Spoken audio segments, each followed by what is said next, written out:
There is a specific smell that brings us all back to our roots. It is that mixture of burnt powder and gun oil on a Saturday morning. And more often than not, that memory starts with the absolute classic, the .22 long rifle.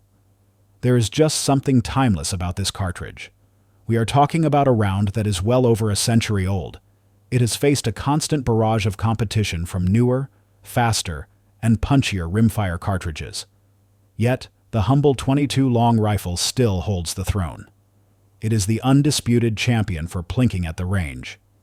It is the go-to tool for varmint control, and it is the foundation for building fundamental shooting skills. The ammunition is cheap enough to stack deep. The recoil is basically non-existent. And let's be honest, these firearms are just plain fun to shoot.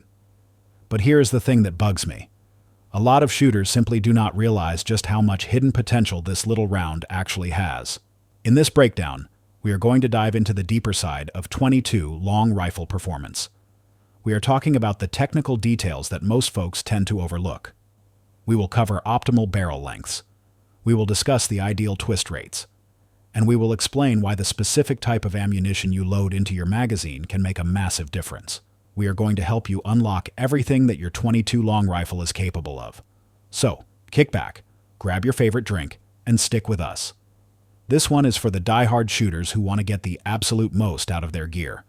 Let's break down what most people are not telling you about the .22 long rifle. You simply will not find many calibers out there that can match the .22 long rifle in terms of pure versatility. It is incredibly easy on the wallet. It is incredibly easy to shoot. And it is surprisingly capable across a wide variety of tasks. Whether you are knocking down tin cans at the local range, or you are out in the woods chasing squirrels and rabbits, this cartridge can handle it all. And with the right load, it can punch well above its weight class. And folks, that is no exaggeration. Case in point. Let's rewind the clock to 1953. A 63-year-old Cree woman named Bella Twin made history near Slave Lake, Alberta. She brought down a massive grizzly bear using nothing more than a single-shot .22 rifle. That is right.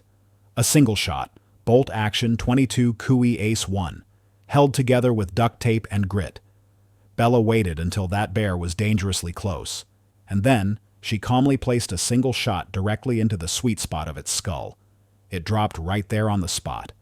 No tactical gimmicks, just nerves of steel, sharp instincts, and absolute precision under pressure. Now let's get something straight before the comments section explodes. That does not mean you should treat a .22 long rifle as your go-to bear defense rig. That shot was the exception, not the rule. The .22 long rifle was built for small game and for training.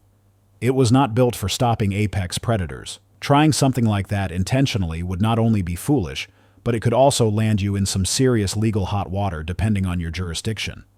So, while stories like Bella Twin's are absolutely fascinating, and they highlight what this cartridge can do in the right hands, keep it realistic. Use your .22 where it truly excels. Out in the field, nailing targets, or sharpening your skills. Because when it comes to practicality, fun, and cost-effective shooting, there is still nothing quite like the .22 long rifle. When it comes to sharpening your shooting fundamentals, few things can beat the .22 long rifle at the range. It is the most cost-effective way to train, period. It lets you put hundreds of rounds downrange and practice your trigger control without draining your bank account. And for casual shooting, just plain plinking, there is something deeply satisfying about lining up those tin cans and knocking them down, one by one. But here is what might catch some folks off guard. Despite decades of progress in ammunition design and firearms technology, the .22 long rifle still has not been replaced. You would think that something newer, faster, or flashier would have taken its place by now. But no. While other calibers may offer more velocity or energy, they rarely match the .22's unique blend of low cost, usability, and well-rounded performance. This round does not need to be flashy. It is already a classic for a reason. Now, let's not forget the hardware that chambers it. Rifles like the Ruger 1022, the Marlin Model 60, and the Savage Model 64. These platforms have become legends in their own right. They are reliable, they are easy to operate, and they are endlessly fun. They have earned their place in gun safes all across the country. Whether you are an experienced shooter or you are picking up a rifle for the very first time, these models consistently deliver solid results. Of course, not everyone is a fan of the .22 long rifle. Some folks will claim that it is too outdated, or that it is too underpowered to be taken seriously. But that kind of criticism misses the point entirely. This is not a round that was built for overkill. It is a round that absolutely nails the job that it was designed to do. And until something else can hit targets, train new shooters, and bag small game with this same level of efficiency, the .22 long rifle is not going anywhere. That being said, not every .22 rifle is created equal, and one of the biggest factors that affects their performance is the barrel length. It is a detail that many shooters tend to overlook, but it makes a huge difference with this particular cartridge. The optimal barrel length for the .22 long rifle falls somewhere between 16 and 18 inches. That range gives you the best balance of speed, stability, and overall ballistic performance. While shorter barrels are certainly lighter and handier, they do not give the powder enough time to burn completely. That cuts down on your velocity and your terminal energy. They are great for backyard plinking for sure, but they are not ideal for achieving tight groups or for reliable hunting accuracy at distance. On the other end of the spectrum, stretching the barrel out past 18 inches might seem like a good idea, but it can actually work against you. The extra length adds friction. Since the .22 long rifle generates a relatively low amount of pressure, that additional drag from the rifling can actually slow the bullet down. Once that pressure has done its job, any more barrel just means more resistance, and that can hurt your performance rather than helping it. So while those long barrels may look like they are ready for precision work, in the case of the .22 long rifle, they can actually be a drawback. Now there is this popular belief that a longer barrel automatically means better accuracy. And while that might ring true for certain high-powered centerfire calibers, the .22 long rifle does not follow those same rules. This cartridge does not need feet of rifling to do its job.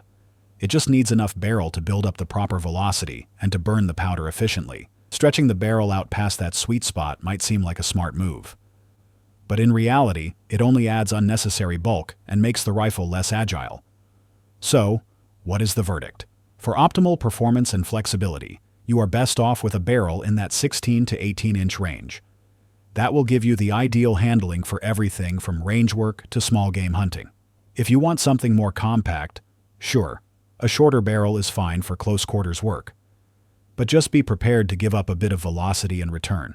But the barrel length is just one piece of what makes a .22 long rifle really perform. Another crucial factor is the barrel's twist rate. That is how fast the rifling inside the barrel spins the bullet. It might sound like a minor detail, but it can seriously influence your rifle's accuracy. Here is how it works. A twist rate like 1 in 16 means that the rifling will complete one full turn every 16 inches of barrel length. That spin is what keeps your bullet stable in flight. It prevents it from tumbling and veering off course. Most .22 long rifles come with a 1 in 16 twist rate for a very good reason. It works exceptionally well with the standard 30 to 40 grain bullets. These are the bread and butter of .22 long rifle shooting. Whether you are plinking cans, zeroing in on paper targets, or bagging small game, this twist rate delivers solid, consistent performance. But here is where things can get a bit more technical. Not all .22 long rifle ammunition behaves the same way. Subsonic rounds, which are typically heavier and move a lot slower, can benefit from a tighter twist rate. Something like a 1 in 12 is needed to keep them stable. Meanwhile, the ultra-light, high-velocity rounds often prefer a slower twist rate. If your barrel's twist rate does not match the type of bullet you are using, your groups can suffer. The bullets might yaw, or they might even keyhole, hitting the target sideways, which will completely ruin your accuracy. So, if you are planning to branch out beyond the standard loads, it pays to know your rifle's twist rate and to match it to your ammunition. It is not just about the numbers on the box. It is about getting your rifle to perform at its absolute peak. Using mismatched ammunition means more missed shots and a lot more frustration. But when your twist rate and your bullet weight are in sync, every single shot will feel like it is right on point. Even with the perfect twist rate and the ideal barrel length, there is still one more wild card in the .22 long rifle equation. Something that can trip up even the most seasoned shooters: the rimfire ignition system. Unlike centerfire cartridges that use a primer located in the middle of the case head, rimfire rounds ignite when the firing pin strikes the rim of the cartridge. It is a smart, cost-effective design, but it is not without its flaws. One of the biggest problems is inconsistent primer spread. With cheap or poorly made ammunition, the priming compound might not be distributed evenly around the inside of the rim, and that can lead to a weak ignition, or worse, a complete misfire. And if you are using an older rifle with a worn-out firing pin or a weak hammer spring, those issues will only become more frequent.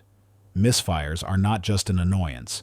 They can interrupt your rhythm and waste your time, especially in a hunting or a timed shooting scenario. You chamber a round, you pull the trigger, and click. Nothing happens. Now you are manually ejecting a dud and wondering if the next one is going to go off. Even top-tier ammunition is not completely immune to the occasional failure. But it happens a lot less often with the trusted brands, and that is why investing in quality ammunition is almost always worth it. Also, regular upkeep of your rifle, especially the firing pin and the chamber, can prevent a lot of these problems. Keep your bolt clean. Make sure your firing pin is not worn down, and check for any grime or buildup in the chamber that could affect the performance. Still, no matter how well you prep, rimfire systems will always have their limitations. It is part of the trade-off for the affordability of the .22 long rifle. You save on the cost, but every once in a while, you are going to pull the trigger and hear nothing. If you thought the rimfire ignition system was the only oddity you would run into with the .22 long rifle, think again. Let's talk about another major factor: ammunition sensitivity. Now, this is not something that is exclusive to rimfires, but with the .22 long rifle, it plays a much bigger role, especially in the semi-automatic platforms. The root of the issue lies in the gas pressure. For a semi-auto to cycle properly, it needs enough force from the fired round to push the bolt back, eject the spent case, and then chamber a new one. And that is great, when everything works. But when you are using underpowered rounds like subsonics, you might find that the action will short-cycle or fail to eject entirely. And nothing kills the rhythm of a range session faster than constant jams and misfeeds. This is where the bolt-action rifles really shine. Because they are manually operated, they are completely immune to the cycling demands that the semi-autos face. Whether you are shooting quiet subsonics or standard velocity rounds, the bolt actions will just keep on working. They are a fantastic choice for scenarios where silence and precision are more important than speed, like when you are hunting small game or dialing in some tight groups at the range. So, how do you choose between a semi-auto and a bolt gun? It all depends on your priorities. If you want quick follow-up shots and you do not mind sticking to ammunition that has enough punch to cycle reliably, then a semi-auto like the Ruger 1022 is very hard to beat. But if you value flexibility and reliability with all types of ammunition, especially the lower-powered or the specialty rounds, then something like a Savage Mark II bolt action is likely a much better fit. One thing to keep in mind is that even rifles of the same make and model can behave differently with certain ammunition. What feeds flawlessly in one rifle might choke in another. So it is always worth it to test out a few different loads and brands until you find the perfect match for your particular gun. And for you bolt-action users, this freedom to experiment is a big bonus. It allows you to tailor your setup to the exact demands of your shooting situation. And that brings us to another important subject: range and effective distance. The .22 long rifle, as efficient as it is, was not built for long-range engagements. Its lightweight design and its modest velocity make it ideal for short-range work. But as soon as you start pushing it past about 100 yards, things can start to get a bit tricky. Gravity becomes a much bigger factor. It causes the bullet to drop significantly over that distance. Beyond 150 yards, you will find that making accurate shots requires some real skill and some very precise elevation adjustments. This is not the kind of round that you can just point and shoot at long range. And then there is the wind. The .22 long rifle is extremely susceptible to crosswinds due to its low weight and its limited energy. A light breeze that would not even move a heavier centerfire bullet can shift a .22 round by several inches, or even more, off course. It is humbling, for sure. But it also adds a new layer of challenge that many shooters actually enjoy. At that point, you are not just shooting. You are learning to read the environment and to adapt to it. So, what is the workaround? You can start with a proper zero. If most of your shots are going to happen between 50 and 70 yards, then sighting your rifle in at that distance will give you the most usable point of aim. This will give you a solid foundation to work from and will let you stay on target within the cartridge's optimal range. But if you want to push beyond that, you will need to learn how to account for that wind and that drop. Practice estimating how far your bullet is going to drift. Understand your holdovers. And do not be afraid to adjust your sights as you need to. Long-range shooting with a .22 long rifle is all about mastering its limitations, not expecting it to perform like a centerfire, but learning how to stretch its capabilities with your own skill. In the end, not every .22 long rifle is built the same. Some of them are made for precision work, while others are better suited for laid-back plinking sessions. Knowing your rifle's purpose and respecting its limits is the key to getting the most out of it. Let me know what you think of this deep dive into the .22 long rifle down in the comments below. What are some of the things that you have learned about this classic cartridge over the years? If you found this breakdown helpful, be sure to hit that like button. Subscribe to the channel for more in-depth content on the firearms we all know and love. And share this with a fellow shooter who might appreciate it. Stay safe, and we will see you on the range.